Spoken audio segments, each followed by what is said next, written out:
Go. It's up. It's up. Buenos dias. Buenos dias. Is that good? We're good. What was that? You know, I don't know. It always tells us we do something. Oh, does it? Yeah. It's like every time. It's you like morons, you're messing up. Error. Yeah. How do you make this thing bigger? Do you remember? I think it's big enough. Cool. Okay. Dude, look at this mane. What is going on today? Get that under control. Yeah. We were so opposite in so many ways. This In a good way, a beautiful way. Yeah, you know? complimentary. Yeah, for sure. It's different points of reference. Yeah. Okay. Let me go do my sharing. Yeah, thing. share that. Good morning. So far, you 6 beautiful souls. Say something. While I get my beautiful juice.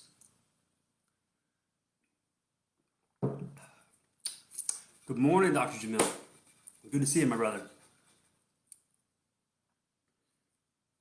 Cool. Done there? Yeah, done. Okay. So how did you two get connected? Daniel Martinez. Okay, cool. They did some NLP stuff together. Master practitioner. Yeah, really cool stuff. Love it. Good morning, Erica. Cool. All right, so I loved your email for the Agent Evolution that you sent out about staying power. And I think it's just such a relevant topic for everybody, no matter what your vocation is or what you do. Like, how do you handle, the stressors of life and what comes across your plate?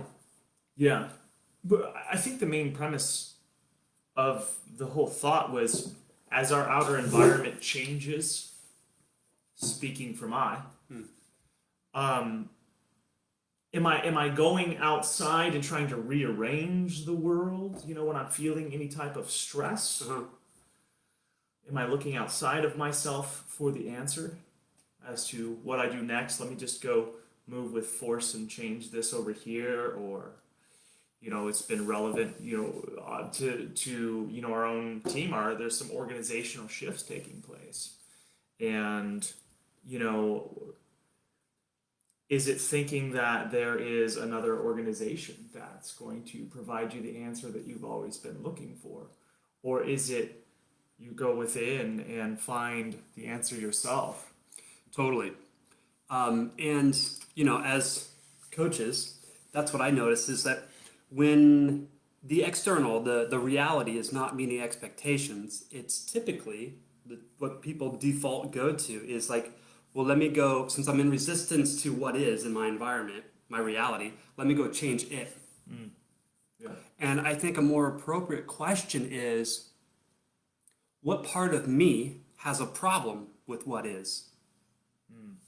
So how do I take a look at what's happening? What is my resistance to it? Why do I have a problem with it? And what part of me has a problem with it? Yeah. And that's a very telling exercise, like to sit down and just love yourself enough to take a few minutes and write it out. This is what I'm upset about. This is why I'm upset about it. This is the part of me that has a problem with it.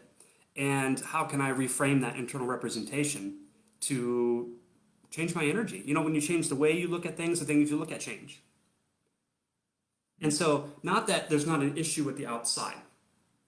I'm not saying like just acceptance and, take it for what it is and that's just what it is. But I'm saying when you get to a point of understanding what part of me has a problem with it, now I can get to a state of acceptance in order to reframe and decide, okay, what is my desired outcome, and move from there. But that external thing not moving me off my foundation. Yeah. Easier said than done, by the way. So, good morning, Gina. Good morning, Colby. Good to have you with us. Well, in my practice last week, it came through for me when I was asking the question. I'm like, what is all this here to teach me?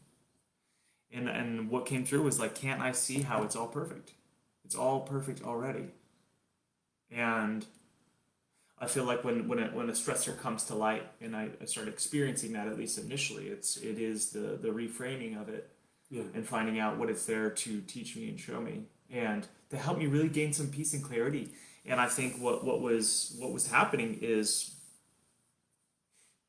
that old version of me was trying to cling to something that was still that was comfortable and known.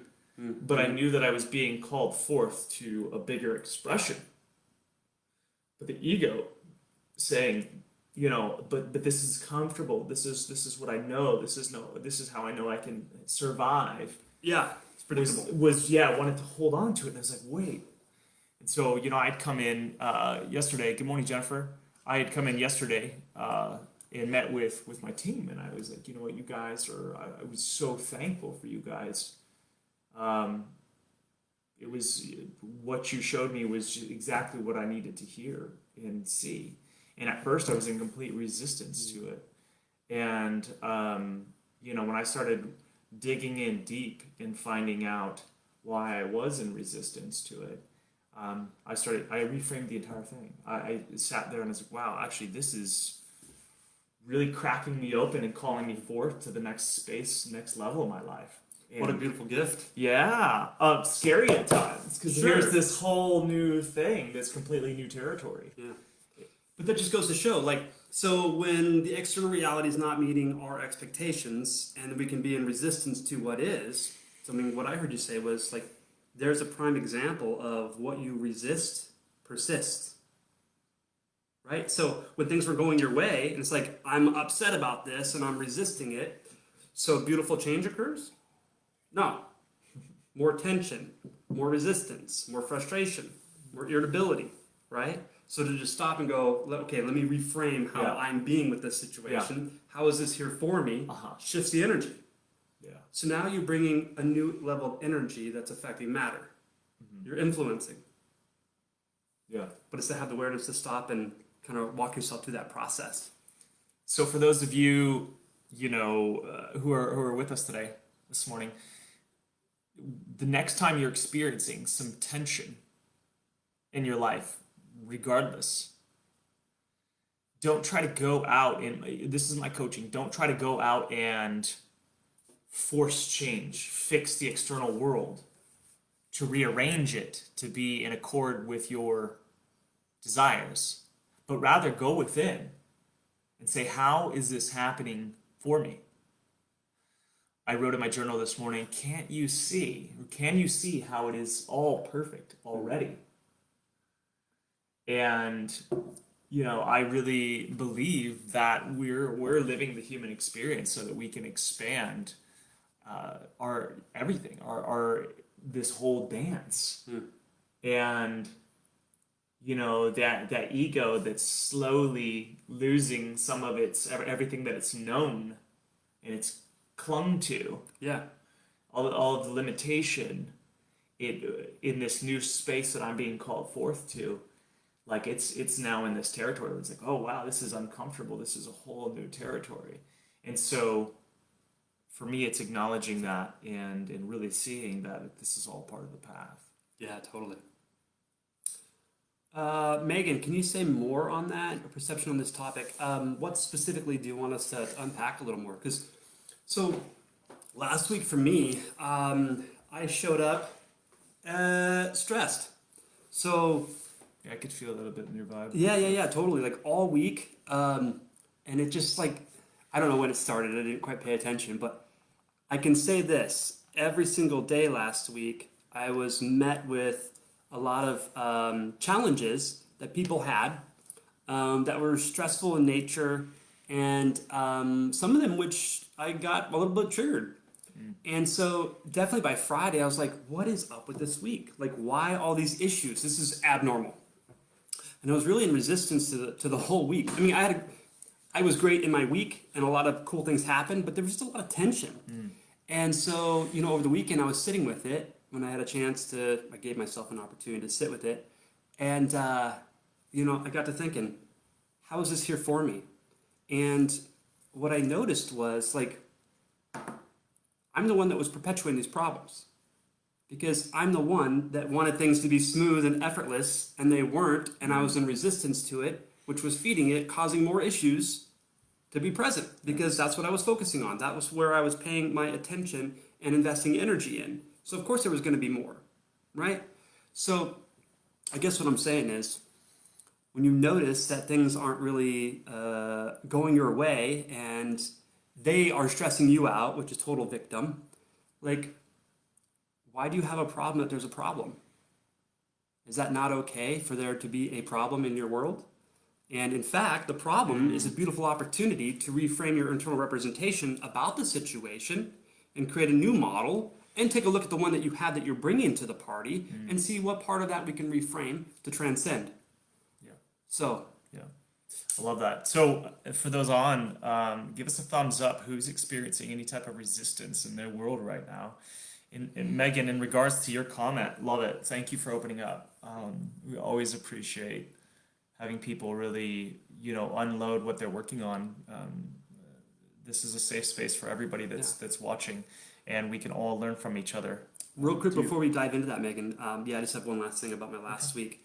Like, what I also noticed in the self-reflection was I was really battling with myself that like there's some things I wanted to get done that were on my plate and to-do list that had been there for just a little too long. And then honestly, I was in a bit of beat up of like, how come you're not getting your shit handled? And like sit down and get focused, get the stuff handled so we can move forward. So I was really in resistance and with myself and stressed out with myself. And so, of course, that's what I was experiencing in my external reality.